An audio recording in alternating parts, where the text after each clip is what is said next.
पङ्कजवासिनि देवसुपूजित सद्गुणवर्षिणि शान्तियुते जय जय हे मधुसूदन कामिनि आदिलक्ष्मि जय पालय माम्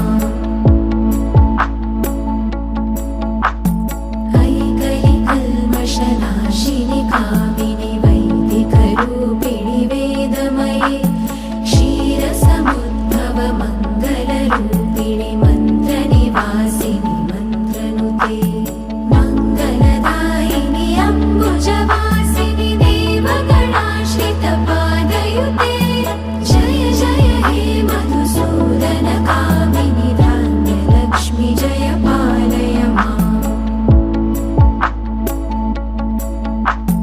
जय वरवर्षिणि वैष्णवि भार्गवि मन्त्रस्वरूपिणि मन्त्रमये सुरगणपूजित शीघ्रफल